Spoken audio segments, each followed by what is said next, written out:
助けてほしいかナナに。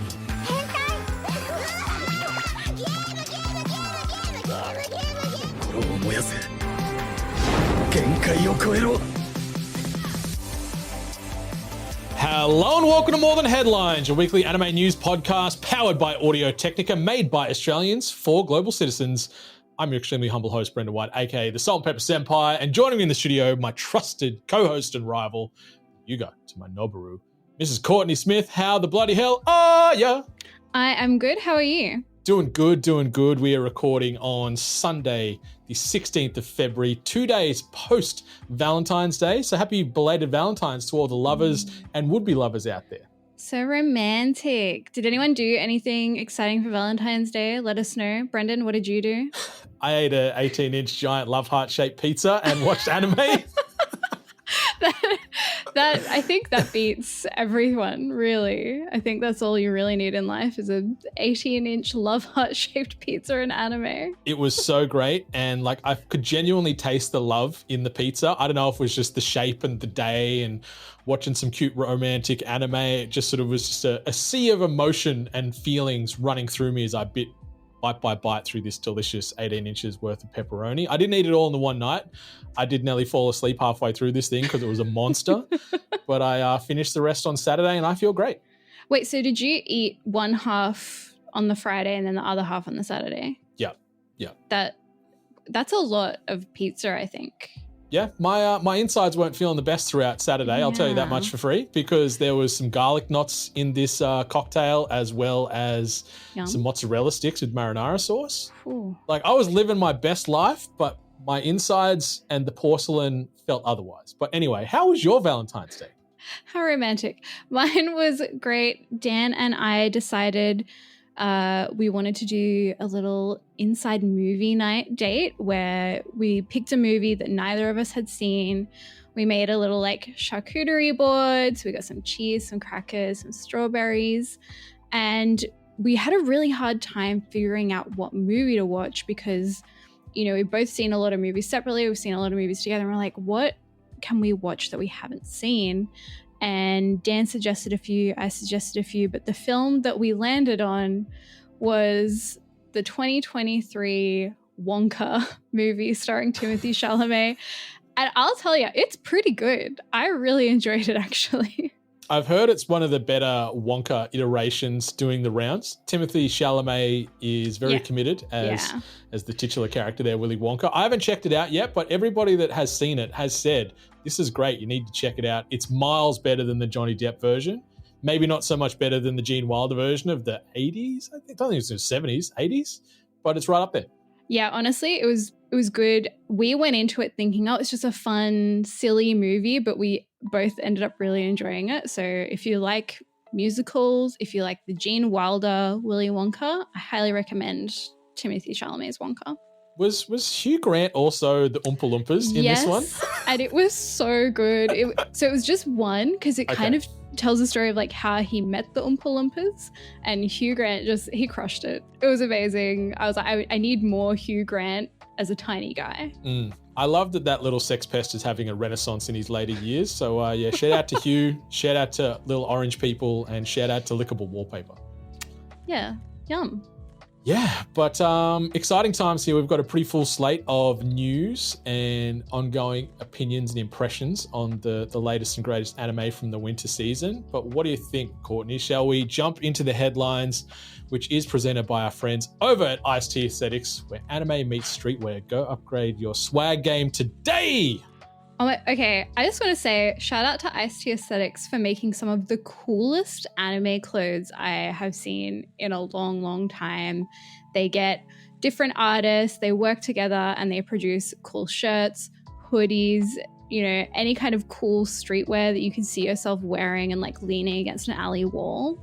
That's what the vibe is. Hell yeah. And the great thing is Ice-T Aesthetics are based right here in Melbourne. So Alex, who heads up Ice-T Aesthetics, is a good friend of mine now, and they're doing great work. I've seen the manufacturing studio where a lot of this magic happens. And yeah, like you said, Courtney, it's just a good looking bit of kit. And, you know, if you wanted to sort of hide your inner weave, this is the perfect way to do it, because there is some really subtle designs that just look great without having, you know, big, obnoxious over 9,000 sort of prints on it or something like that where people immediately know what it is. There's just some subtlety to this aesthetic. And like I said, anime and streetwear coming together there at Ice-T Aesthetics. So check that one out. And check this out too. You like the news?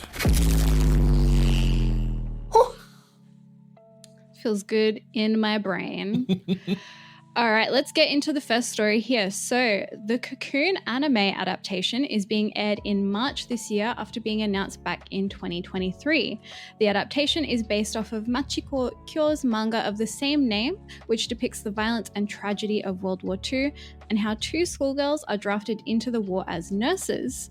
Hitomi Tateno is producing the animation and has worked on some of the biggest Studio Ghibli films. This looks and sounds fantastic. Historical drama always hits that little bit different. I think for you and I especially, we've sort of got a bit of a fondness and maybe a bit of a delicateness to our emotions when it comes to some of this historical drama, because it does usually put the heart through the ringer. And I feel that Cocoon, if it's executed the way it looks like from the key art and just the synopses and the people involved, it could hit similarly to how Look Back did in 2024. I love that we've got a 60-minute jaunt here, and you're going to get a perfect serving, perfect pacing of highs and lows and story and character development. So I'm very much on board for this one because, I'm loving these hour-long one-shots. Like, I think it's a great vessel for telling a full, complete story, and this looks like, Cocoon's going to be a good one. Yeah, I haven't read the manga, but the story looks like it's going to be really, really sad and really poignant and really kind of highlighting the atrocities of war and what these people went through. The stills that we've gotten, so we've got some screenshots from the film so far. They look gorgeous. You can really see that Studio Ghibli style coming through, which is great. I'm super excited. I know it's going to make me cry like a baby though. Yeah, I'm going to be right there beside you, sobbing unembarrassingly as well, because, I think this is going to hit in all of the emotions. But, it doesn't mean I'm any less excited and potentially traumatized because, World War II, it's a delicate topic. So we're going to see a lot of violence, a lot of loss, I think, but also hopefully a lot of goodness that's going to come out of these two girls. Yes, I'm very keen, and we will update you as soon as we have a date. All right, something we do have a date for though, Courtney. The new Mobile Suit Gundam anime series GQX is getting a theatrical release in Australian cinemas thanks to our good friends over at Segoiko. It's the first ever major collaboration between Studio Kara, known from Evangelion, and Sunrise, also who handled Mobile Suit Gundam and Cowboy Bebop, to name but a few. Directed by Kazuya Tsururamaki, who is best known from one of my favorites, Fooly Cooley, with the screenplay being co-written by Yoji Enokido from Revolutionary Girl Utena and Hideko Anno from Evangelion as well. It'll be airing in Australia and New Zealand in select cinemas, so check your viewing guides when you can, from February 27th. So that is a little over 11 days away it's going to be hitting the cinemas, but I'm hyped. Yes, I'm so excited. And I think, Brendan, this is going to be my first ever Gundam series. I beg your pardon? Yeah, I'm telling you, I've never seen a Gundam series, not even Witch from Mercury. I know, I'm terrible, but I just never really looked into it. Like, Gundam is so huge, right? There's so much content there. And, as a young anime fan, I thought, I don't know how to get into this. I don't know where to start. I don't know if I can start with something new. But seeing this, I think it is a safe place to start. I think realistically, I should have started from Witch from Mercury, but I think starting here is also okay, and maybe I'll go into Witch from Mercury from there. But the trailer is gorgeous. I saw the trailer at the Oshinoko screening. They had it on the big screen, and it was fantastic. It looked stunning. The visuals, beautiful. It's got a huge production team behind it. Hideaki Anno, just Sunrise, Studio Kara, all of these people and studios, massive. So I think it's going to be a really solid addition to the Gundam universe. I think so. And like you mentioned, with those people, no studios involved, they know mecha and they know science fiction. And I feel this is going to be a melting pot of greatness. I love mecha and I love the world of Gundam. And even though that most recent entry was a big old fat miss, Requiem for Vengeance, don't want to sort of name and shame too heavily, but it really sucked. It was my least favorite anime of the previous season, but there's so many hits. Like you mentioned The Witch from Mercury, which is one of my favorite additions to the Gundam world. Like having some like shoujo romance tied into mecha is just something that I didn't know that I needed, but then got it. And I'm like, I'm never giving this up for anybody. But then like Turn A Gundam, Iron-Blooded Orphans, 00 and Zeta as well. Also phenomenal, but there is a very rich lore tied to this universe. And yeah, it can be daunting to know when and where to jump in, what to avoid. Do you do it chronologically to get the whole sort of tasting plate and then have some of those misses amongst that, or do you just cherry pick the best? But yeah, please check out Witch from Mercury. I think you'll love it. It is so sweet and funny and I know cute I will. and horrific as well, but it's a good time. But yeah, February 27th, get your popcorn and choc tops ready because Gundam is returning to cinemas for GQX for a very limited run here in ANZ. Yes, and on the back of that, we are working with Sugoeco to give away 2 double passes to see Mobile Suit Gundam GQX in the cinema. So if you have someone that you're like, we need to go and see this together, get them, go to our Instagram, enter the competition, tag us, share on your stories, share with your friends, and you can see this movie for free. Yeah, at the Sakura SOC on the socials. If you haven't got us on Instagram yet, why the bloody hell not? Yes. But Brendan, we talked about Valentine's Day earlier, and I wanted to kind of dive into that more because love is so special to both of us. So for the last story, I want to do something a bit different. Valentine's Day has just passed, so I want to know, what are your top 3 favorite romance anime and why? And if you could recommend one romance anime to a new anime fan, what would it be? So I missed the brief. I thought you said top 30. So me being me, with the biggest, loneliest heart in the land, I have put together not 30 recommendations, but a good assortment of recommendations as far as romance adjacent, pure love, young love, fleeting love, etc., that I thought, you know what, these anime have made me feel things. And you put this in the show notes first. So I removed a couple from my would-be list that you'll talk about as well, which would bleed into mine. Actually, all 3 would bleed into mine if I'm being perfectly honest. But my number 1 with a bullet, Your Lie in April. It is my favorite anime of all time. It is beautiful. It is heartbreaking. It is stunningly animated, great soundtrack, great life lessons, and it's a perfect anime for me. Like, I love it. I don't think I've cried more in a consecutive amount of time than I have when I watched Your Lie in April. Like, even thinking about it now, my eyes start to get sore knowing the amount of tears that were shed every time I watch this. So that's my number 1.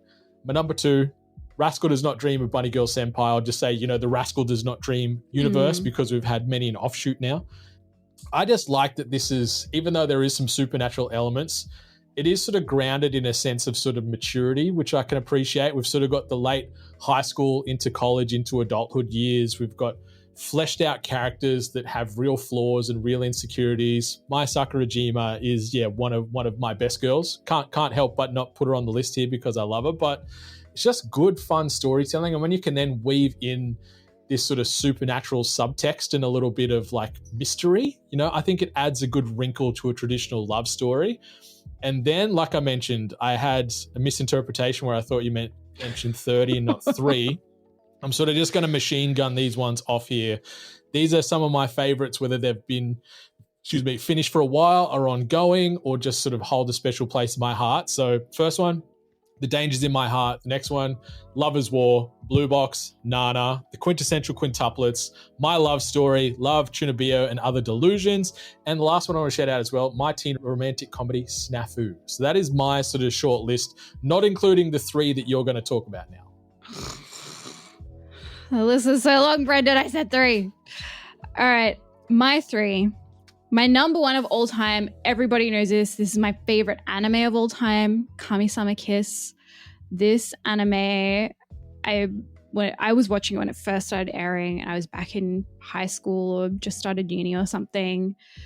The opening song, the themes, Tomoe being the most handsome guy, Nanami being like very headstrong, which I love in a female MC. Just everything about this anime, I love, I adore. Set in a shrine as well. So pretty. My next one, Toradora. So this one is kind of old, but I really think Tiger is the ultimate tsundere character, and I think they're written so well and their relationship is written so well, and the build up to that relationship is really easy to follow, and really at the times that it is heartbreaking, it really gets to you. And I think it's just gorgeous storytelling in a romance. And my last one, Fruits Basket, of course. Love a bit of a reverse harem situation, but once again, beautiful art style, beautiful music, beautiful storytelling, and we have that supernatural element as well. If I was recommending a romance anime to a new anime fan, I would recommend Horimiya, because I think the fact that it kind of does play into kind of comedy and then other group dynamics as well, like it's a real like an ensemble cast romance. So I think it's really suitable for a new anime fan. Fantastic list. I'm there in lockstep with all of these. I think like the original Fruits Basket anime is great, but check out the remake if you can, because it is special. Again, many tears will probably be shed if you have a heart that beats, because it is an emotional roller coaster. But yeah, Honda is one of my favorite girls in anime, and it's good to see her have some good in her life. Fleeting good moments here and there throughout the story, but overall, like, she's special, and the story that's weaved there is fantastic across those multiple seasons. But yeah, great list. Just, we love. And that's why I didn't want to gatekeep my list here, Courtney. I'm like, you know what? I'm not going to keep all these other great stories with great outcomes and great loves to myself. Like, as I said, I probably wanted to do the full 30, but I just wanted also to respect people's time. So I've done maybe 10 there. So. Well, Brendan, in the spirit of Valentine's Day, I'll let you keep your list of 10 romance anime, because it's a good gift. I think if you're looking for a romance anime to watch this month, remember that Crunchyroll, you can watch them for free if they're on Crunchyroll. So get in there, pick one that sounds good, pick one that you like, and get watching. Mm-hmm. Otherwise, let's move on to some rapid fire news presented by Otaku Box, the only anime box with scale figures, voting, and ecchi. How good's ecchi? Anyway. Sometimes. So the first story we have, the Devil May Cry anime release date has been confirmed. It will be on Netflix on April 3. The Chihayafuru anime is getting a new live action show set 10 years after the ending. And finally, Bocchi the Rock, a second season has been announced. Hooray! I love all three of these little rapid fire shots that are getting sort of blasted across this podcast at the moment. The latest trailer for the Devil May Cry anime, fusing Limp Bizkit with Devil May Cry. Oh my, I didn't know I needed that combination in my life, but then they gave it to us. I'm like, fuck yes, this is the best. You know what I love about the Devil May Cry anime is the fact that so many people are going to discover anime through this, because there are so many gamers who, you know, maybe they've dabbled in anime, maybe they watch it occasionally, maybe they used to watch it, you know, 15 years ago, and then they're going to watch this, and I feel like they're going to come back to anime, right? It's going to be something that either introduces or reintroduces anime into their lives, so we're going to get an even bigger fan base. Netflix are very smart with this. They've been strategic with these gaming to anime adaptations, with Devil May Cry, with Cyberpunk, with The Witcher. I think it's, like you said, it's going to be a good hook for new or lapsed anime fans to go, oh my God, this medium's amazing. Look at this animation style. What else is in the catalog? Like, you know, once the credits roll on this season and you get the recommendation or the auto trailer play for the next thing, Netflix will be like, I got you suckers. Like, thanks for sticking around. But it looks good. Like, more Chihara Furu, I'm all for this. I love that story. And that could have potentially fallen on to, you know, a love-based recommendation on the list earlier too, because it's great. It is a little hard to find, but it's worth, you know, hunting down for sort of more of that, I guess you could say parentheses, sport or hobby-based romance. And then more Bocchi the Rock, hell to the yeah. I love that world. I love these characters. And I actually just bought like a $250 statue from Sugo Toys for Bocchi just this morning. So yeah, I'm ready for season 2. Shout out to Sugo Toys. Amazing. I'm so excited for new Bocchi. I love this anime. When I was in Japan last, there was merch everywhere. I bought so much stuff. I I'm so excited to see what comes next for our favorite pink-haired, anxiety-ridden main character. But Brendan, let's talk about what we've been watching this week. Yeah. So I only have a few here, but the Apothecary Diaries Season 2, Episode 6. I just need to say the thing that this series does so well is build up mystery, right? At its heart, it's a mystery anime, and it doesn't overstay its welcome by making every episode about the same thing, but each episode ties into a larger piece of the puzzle. So this episode was kind of the beginning of the payoff to the caravan arc, and it was done beautifully. There's still loads of mystery surrounding the caravan, so we need to wait and see what else the season brings us. But when I think about the first 6 episodes of this season 2, and we've had the mirrors, we've had perfumes, we've had caravans, and it all ties together so neatly. And it's not like some other mystery anime where, for 6 episodes, it's the same thing over and over, and they're hitting their head against a brick wall trying to solve it. It's pieces and it's slice of life, and I think that's what makes it work so well. It's very well executed, and shout out to another fantastic female mangaka doing great things here, because the storytelling is great, the characters are fleshed out, the animation from OLM, can't fault it. And I've also got to say, I think the Apothecary Diaries is right up there with one of the top openings of the season. Yeah. The ending and the beginning of the opening especially has just got such a fun beat to it, and then you tie in this gorgeous animation with the characters and little down slice of life moments with sort of their day-to-day, and it's just a good tone setter. I love this world. I love these characters. Mao is one of my favorite protags in all of anime. I really enjoyed the first 6 episodes so far. I love seeing Jinshi as the Moon Fairy in the 5th episode of season 2. I knew it was coming. The second they said they needed someone tall and beautiful, I'm like, Jinshi, my man, get ready, because you're going to be donning a very attractive garb and acting very feminine in the moonlight. And he did great, by the way. Shout out to Jinshi. But yeah, I love just the expert level of storytelling and world crafting they have going on here. Like you said, they've got so many balls in the air that they're juggling, but they're all meant to be there. Nothing feels out of place. And just the little breadcrumbs they give us along the way that tie back into earlier episodes in this season, or even stuff back from season 1, where you're just like, man, just the remembrance of all these little key pieces that go together to form this big, beautiful puzzle. I'm all for it. And this latest episode, I loved the back and forth with Mao and Lady Xian and Liwa at the end of that episode, where we're seeing all the sleuthing come together and all the entrapment come together, and Mao just waiting there with her smug little grin, waiting for the misstep to just go, bam, got you, bitch. And it just plays out so well. And yeah, it's still firmly in my top 3 of this season. I love this world, love these characters.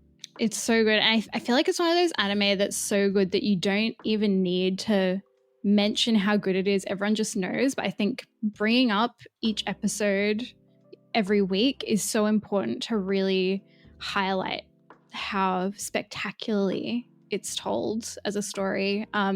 Also, I just want to say, Chris Jenner works hard, but Jinshi works harder. Yeah. This man is doing everything to do his job right, and I love it. I've also been watching Anyway, I'm Falling in Love with You. I just watched episode 6, and I feel like a lot of the romance anime this season are either really, really good or really, really bad. And unfortunately, Anyway, I'm Falling in Love with You falls into the latter category. Very similar to Honey Lemon Soda. The feels just aren't there at all. The characters are so dull.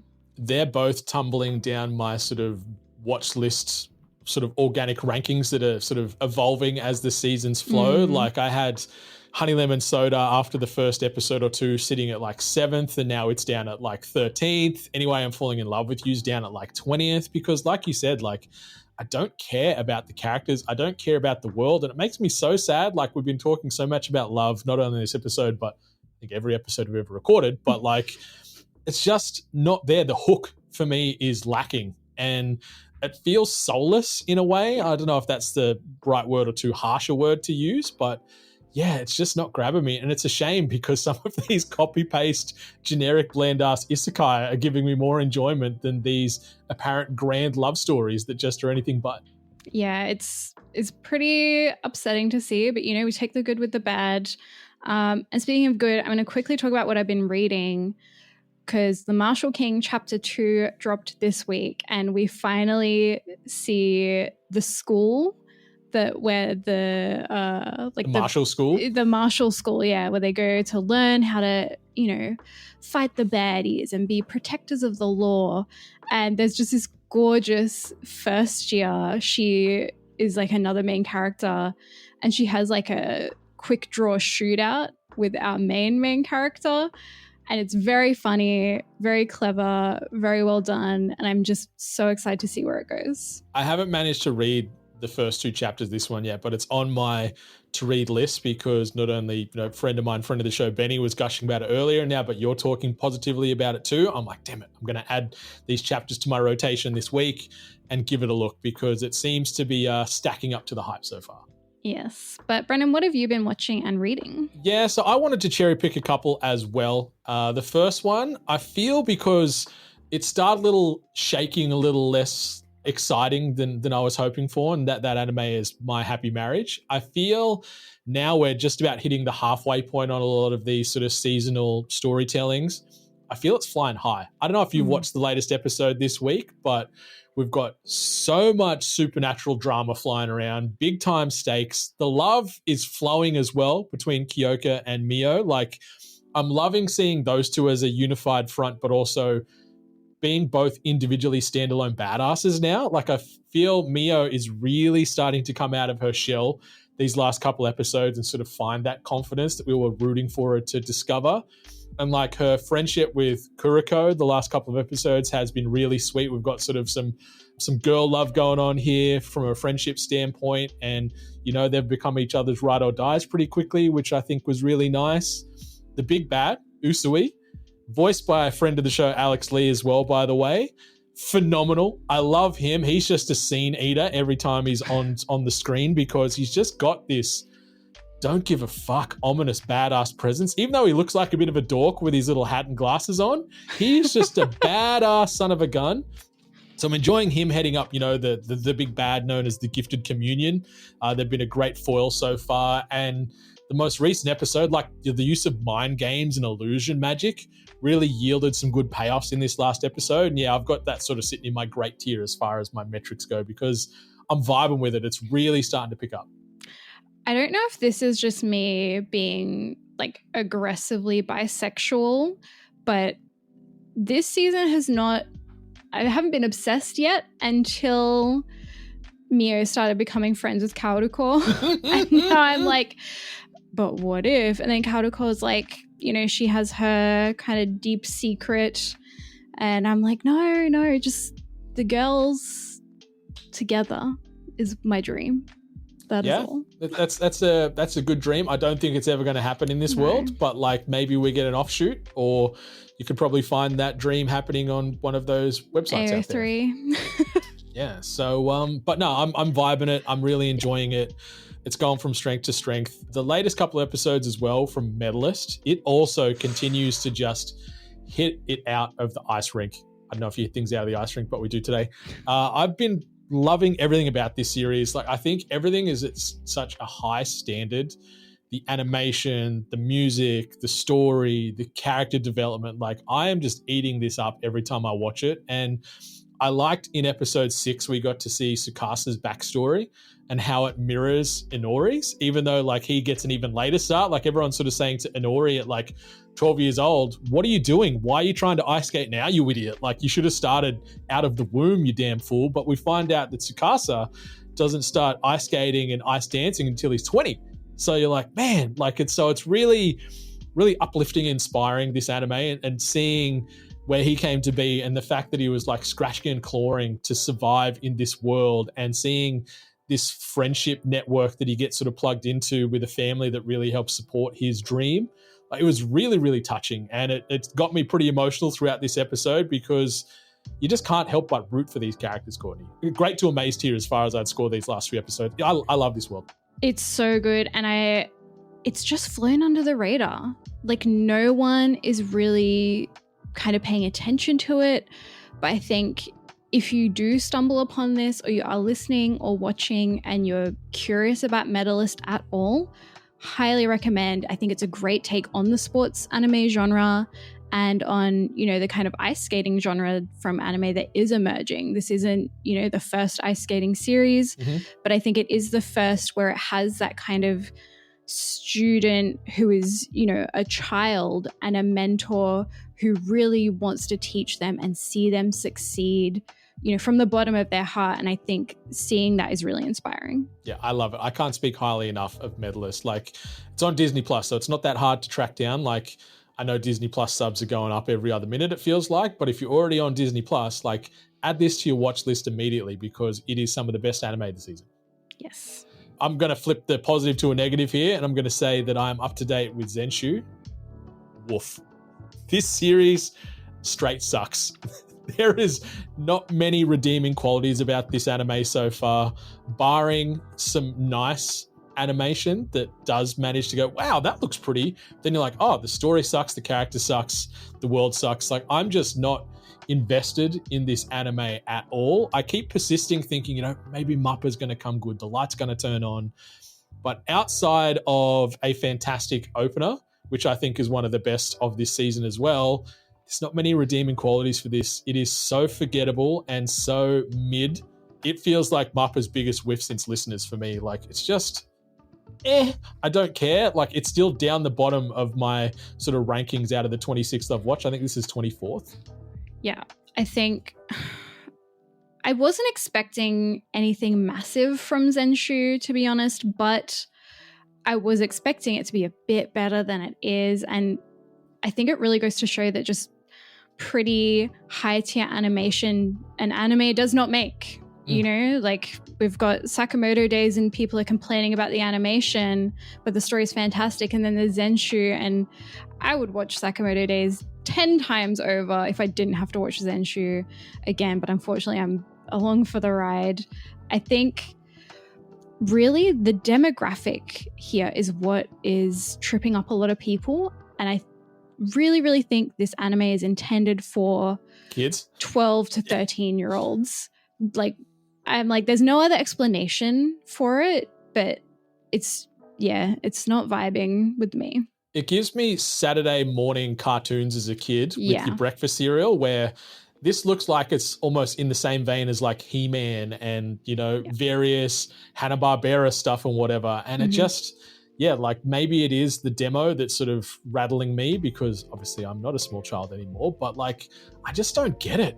I don't get it. And I don't, like, I keep trying to get it, but I feel very frustrated. The only positive about it is they've got simul drop of the dub and the sub now, so I don't have to give it 100% attention. I can do things on the side while watching this and being disappointed. Definitely. Yeah, but that's the ones I want to cherry pick as far as what I'm watching. What I'm reading, I checked out the first 2 chapters of Embers, the new soccer manga that we sort of talked about on last week's episode. I'm really vibing with this world. I'm really vibing with the characters. I like that we've got the world of, you know, delinquents meshing with the world of, you know, budding professional soccer players in a high school setting. We've got a really yin and yang relationship and dynamic already sort of building between Noboru and Yuga as far as our 2 MCs. The art style is really great. The tone is really fun.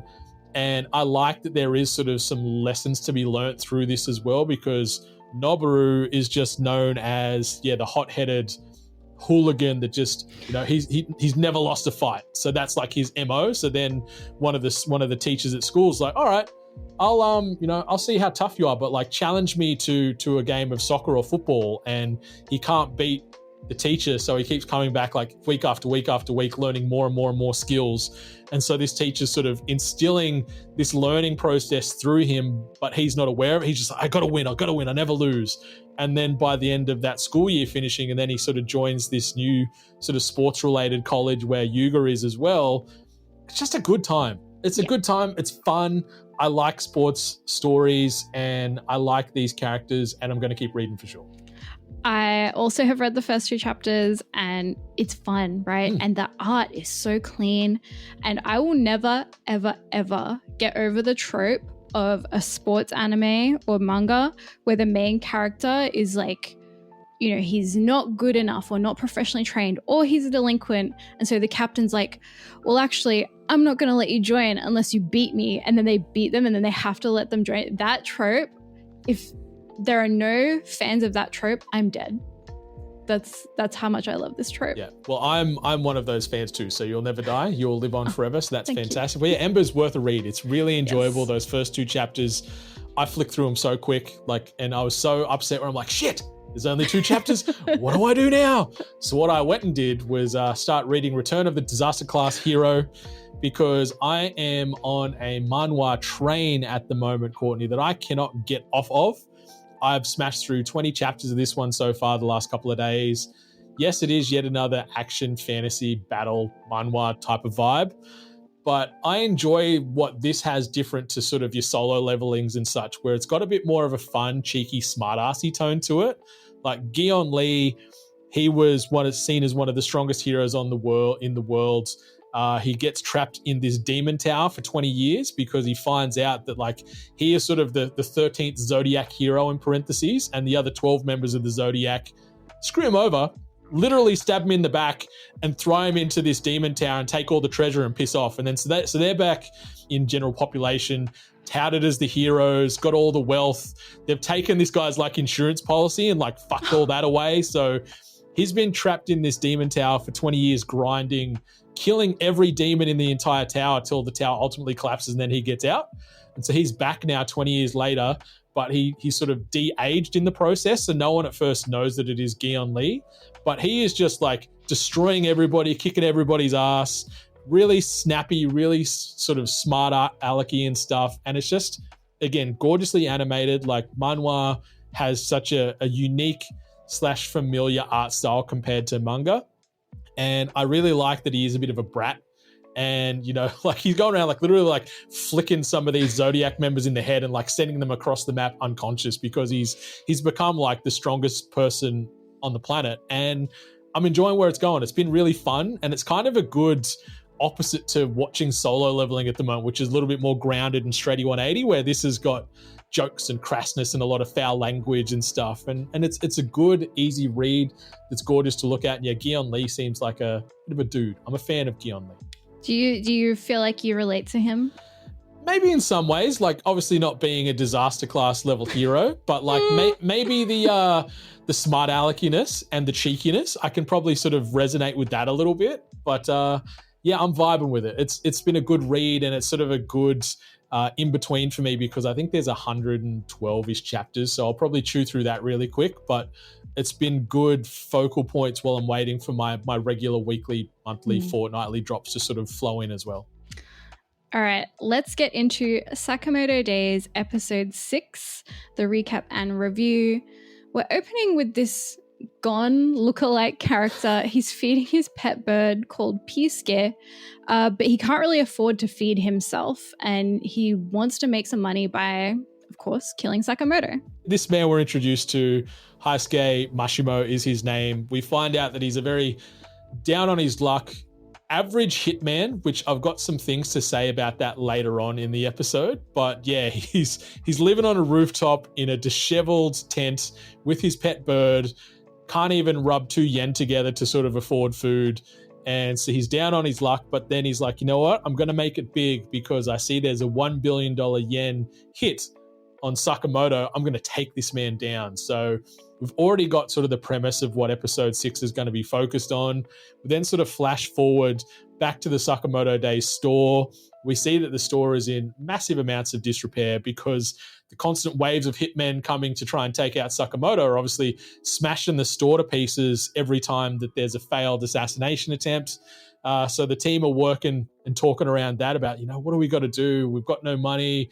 We need sort of to get some cash together so we can, you know, uplift this place and put, you know, bulletproof glass on here and also increase the option of ramen on the shelves, which I loved and thought that was very important. Yes. So in between that small talk, they're sort of talking in parallel here as Haisuke comes in, where Shin's like, hey, I've found like there's a paintball tournament on with a $1 million yen prize pool available. This could fix all our problems. We could fix the store up and whatnot, happy days. And then Heisuke arrives there to take down Sakamoto. He's got the photo of like young, skinny, fit Sakamoto. And so in his mind, that's who he's looking for. And he gets in there and you can see sort of Shin and Lou at first. They're like, oh shit, the jig is up. Like big trouble's going to happen here. But then Sakamoto's like, I don't know that guy. That's not me. Don't know what you're talking about. And because Heisuke is a little bit of a clueless, bumbling idiot, but we love Heisuke. Like he means well, but he's very gullible. And so he's so easily confused by that. And then he's like, oh, okay, no worries. That's fair enough. I guess there's probably a lot of mini-marts called Sakamoto around the place. I'll just keep wandering. But then we see how much of a useless Sukilala Heisuke is here because he's leaving the store. We get the sort of stereotypical like grumbling tummy sound, and he's like teary-eyed and brokenhearted and hungry, and he's like, help me, I've got nothing, like I've got no life to live. And so the Sakamoto fam eat it up, provide him some pork buns because the sad puppy dog eyes win them over, and that's sort of our opening salvo here. Yes, I do want to point out when Heisuke does come in and, Shin and Liu are on their guard, Sakamoto's like, I'm just a part-timer, wiggles his big chin, his double chin, and then all of a sudden Shin's like, all right, I'm going to read this guy's mind, see what is up. And it's just crayon drawings, like where he hasn't even spelled Sakamoto right. Like he's got like a crayon drawing in his head of the store, and it's like SC Moto, and it's like he can't spell. And Shin's like, oh my god, this guy is a dumbass. And they managed to trick him, and he leaves with the pork buns, and he's so happy. And then we get a little bit of a flashback to Heisuke's backstory. So what actually happened was he was a hitman, or he tried to be one, and he was working with an agency, but they fired him because he was useless for some reason that we don't quite know yet. But he's useless. But then the paintball tournament flyer comes and hits him in the face, and he's like, oh, 1 million yen, Pisuke, we can buy a house with this. And just to be clear, 1 million yen is around 10,000 Australian dollars. So I'm glad he has dreams, big hopes and dreams. Hey, I've been on Cheap Houses Japan on Instagram a lot. You can get some houses under 10 grand on there. Like they might be a little disheveled, but probably a big upgrade on his now damaged and like partially flown away tent that happens, which is ridiculous. Yeah, the tent is very sad. So we cut forward to the day of the paintball tournament, which is very exciting. We have Lou in her cheerleading outfit. Shin's like, what are you doing? You're on our team. She's like, no. And she's drinking. Like, she's ready to party and watch this tournament. And we also find out that the tournament is also a way to clean the shopping district. So all the old grannies like, yeah, the tournament's on. I'm so glad they hold it every year. I think that's a great idea. And like maybe more companies could think of that way to sort of reverse engineer to upgrade and sort of spruce up a place. So yeah, we've got the Akarazaka Shopping Arcade Grand Airsoft Tournament. It just rolls off the tongue. But yeah, I love that Lou, she's like, you know what, this ain't for me. I'm just going to party, cheer on the sidelines and have a great time. Heisuke rolls in, gets denied entry because of course he does, because we find out it's like, oh, you need to have at least a team between 2 and 5 members. And I see that it's just you, Mr. Heisuke. So then starts bawling his eyes off, sees the Sakamoto unit over there, literally crawls over to them, latches onto their leg and be like, please, please, please let me be part of it. Begs to get on the team because they've got such big hearts. They obviously let him in. And then, they've got a full squad of 3 and then a cheerleader on the side. Yeah, so they're all ready to go. The announcer's like, let's start. And all of a sudden, as soon as the announcer says go, he's shot 3 guys with the paintball gun, like sniper. And Sakamoto and Shin look back and they're like, was that you?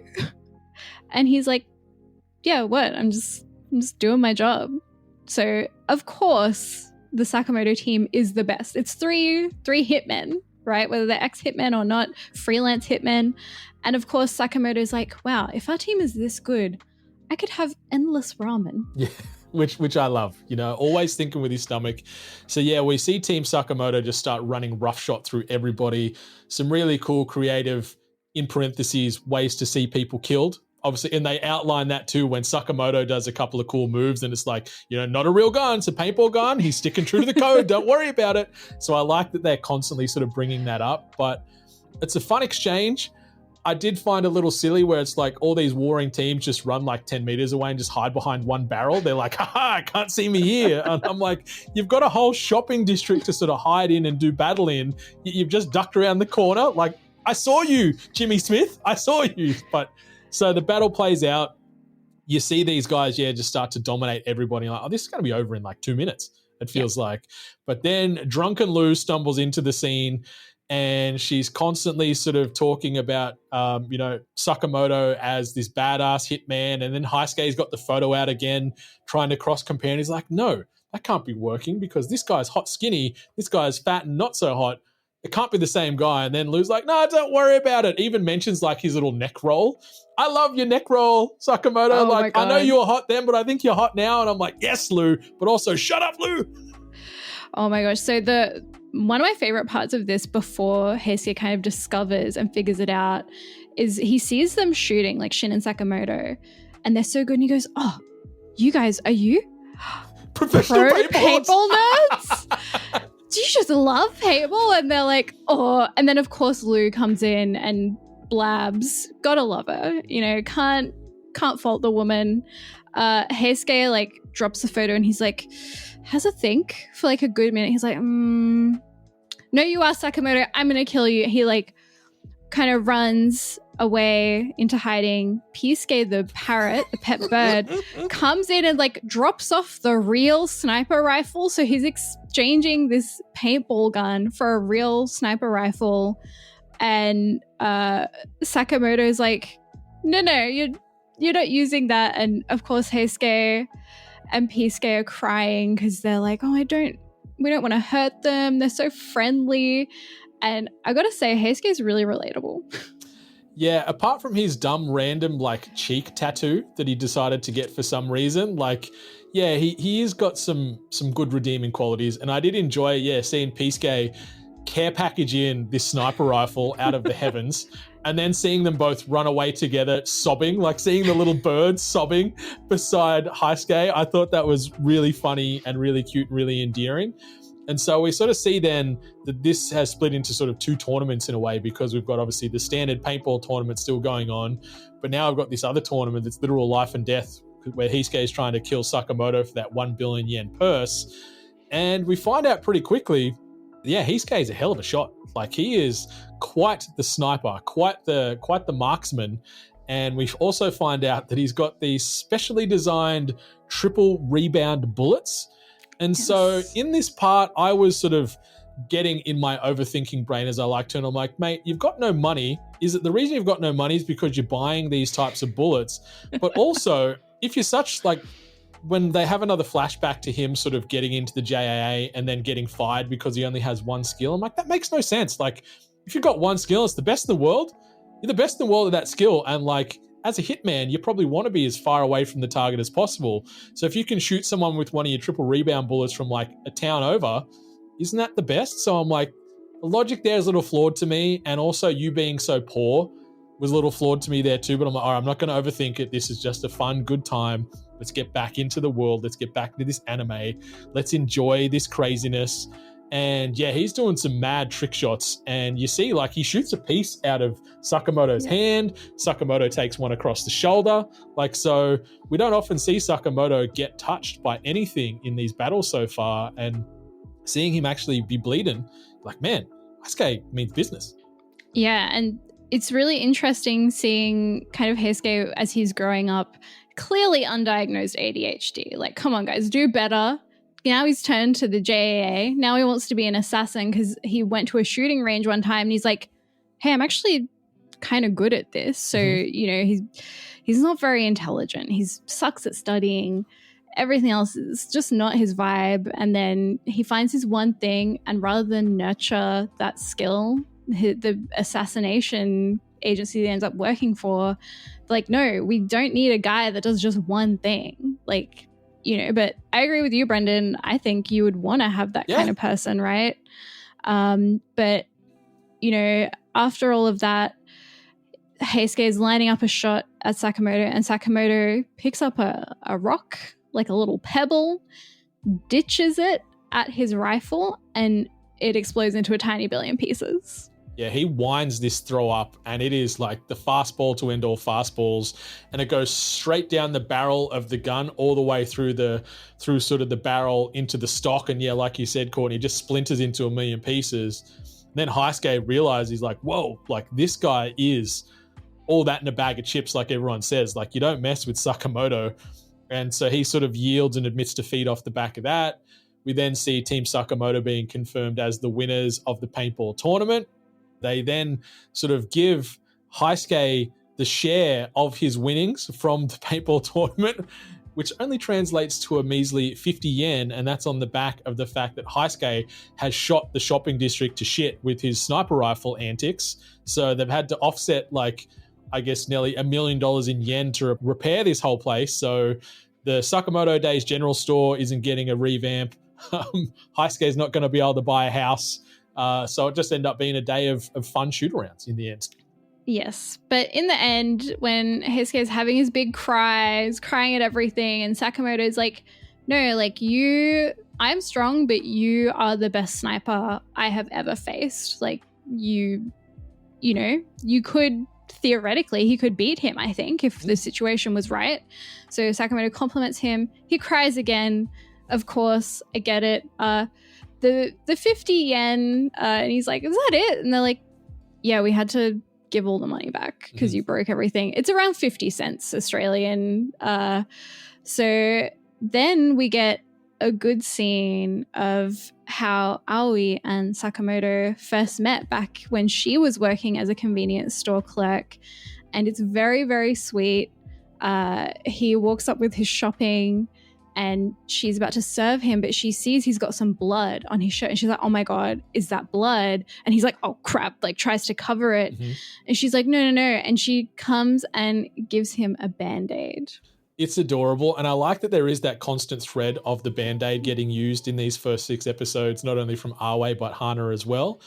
And I'm a sucker for a good, awkward, romantic interaction, and seeing Sakamoto do like the head explosion with the glasses cracking and like the ooga almost, like seeing it twice in quick succession in this scene. I thought it was a great way to sort of finish an overall pretty good episode. Like, I didn't think it was the best episode of this season by far. Like, it's sitting in my good tier as far as my metrics go, but again, I enjoy it. I enjoy this nostalgic throwback vibe I get every time I watch it. I think the animation is great. It's just the art style can be jarring. And that's the big thing, because it is so different to everything else we're watching this season. And it's different, but it's good. And it's inoffensive. It's fun. It's silly. It's a bit violent. It's got some heart. Like, it's a good melting pot of entertainment for me. Yeah, I think definitely in terms of the art style, it really does take from the manga. They've really kept it true to the manga, which, some anime will take on the manga's art style, some completely change it up. I don't know if you've seen or read The Flowers of Evil, but that manga has a very, kind of typical anime art style. Then when they animate it, they rotoscope it, and I love it. I think it's great. But yes, it really is interesting to see how the adaptations do take a different approach to art styles and how some keep it, some don't. But yeah, this is a great episode. I loved it. Yeah, super fun. The only advice I've got to say is don't go get random tattoos on your cheeks. No, don't do that. Yeah, and also, like, I got to say, I really like sort of Shin's motivational speech through the headset when he was sort of, you could hear Heisuke really starting to doubt himself. And in that moment, Shin's, saying, the only one you've got to worry about is yourself. Believe in yourself. Don't worry about the white noise around you. And I think, these little life lessons we get in this anime and in this manga is great because it's relatable and it's universal. Yeah, I think that really is what makes it such a good series, like despite all the complaints about stylistic choices. I think overall it's got a very good message. But Brendan, let's get into some final comments, because my one is that Fortress Sydney and Melbourne are screening the first Slam Dunk movie for free in their respective arenas on Sunday, February 23rd at 2 p.m. and Tuesday, February 25th at 7 p.m. Tickets are free. You have no excuse to not go and watch this movie at Fortress. You can't beat free. Slam Dunk is one of my favorite sports anime doing the rounds. And, Fortress is a fantastic venue. It's so welcoming and inviting and just comfortable being there. They've got a great drink and food menu. And the fact that they're giving away free tickets for this for 2 separate sessions, I don't think there's a chance in hell I'm going to be making the Sunday session, but maybe if I'm in the city on Tuesday during the day for work, I might stick around and check that 7 p.m. on the 25th. Yeah, I'm definitely going to be checking out the Tuesday session at 7 p.m. I've already booked 4 tickets, so I'll be there. Hell yeah. And if you're there in Sydney, be sure to say hi to my little rival here. All right, my quick shout out. Charlotte is now on Netflix. The Netflix stable of anime keeps on growing. I love Charlotte. It is super duper mega underrated and doesn't get enough love and talked about anywhere near enough in my very humble opinion. So add that to your watch list on Netflix ASAP. And last but certainly not least, we wanted to send a big thank you to our producers, Duffo, Matthew C, and Oni for helping keep the literal lights on here in the Segoy studio. If you wanted to become an AS or Monarch level hunter, you can do so over at patreon.com/Sakura Society. And getting your pledge in for that AS or Monarch rank leveling there, where you'll be granted a ton of perks and swag you'll not find anywhere else on planet Earth. So again, thank you to Duffo, Matt C, and Oni for being the first of hopeful many of our hunters joining the ranks here at Sakura Society, because it means the goddamn world to people like myself and Courtney. Yes, and it's so nice when you do join and you come into the Discord and you have access to that secret Patreon channel where we do chat. We share the link for the audience, live recording. You can ask us anything you want, and you really do get to, get down and dirty with Brendan and I. Yeah, there isn't many filters around here. So, you ask and you most probably will receive. So, yes. If you can join, that'd be fantastic. But as we know, cost of living keeps going up and up and up. So if you can't afford to drop a couple of monthly dollars in that Patreon bucket, fear not. Just simply rate, review, subscribe this podcast on your podcast player of choosing. Chuck those 5-star reviews on Apple and Spotify. And find us on all your video platforms as well. So we're doing a lot more video content on Instagram, TikTok, and YouTube. We've just stumbled our way over 600 subscribers on YouTube. So we're getting towards that 1,000 count that I wanted to get done by June 30. So if you're on YouTube, please head on over there. Chuck us a subscription, chuck us a follow on Instagram and TikTok as well, because we're getting some good momentum there. And your thoughts and opinions, especially by way of little likes and comments on those videos, will keep us tracking, keeps in that algorithm. We want to live in that algorithm. We want to sort of have a sublet in that algorithm. I want to pillow on a blanket in there. I want to be sleeping in that algorithm all the time. So if you can do that, that would mean the world to us as well. Yeah. If I live in the algorithm, do I get a cool algorithm wardrobe? I think so. Yeah, I think that's fair. Yeah. Cyberpunk vibes. Oh, yeah. I love that idea. Yeah. We can workshop this more offline, but listeners, viewers, and Segoy Squad, whether your anime be subbed, dubbed, or still yet to come, enjoy yourself and much love to all the gorgeous waifus and husbandos out there. Goodbye. Mata ne.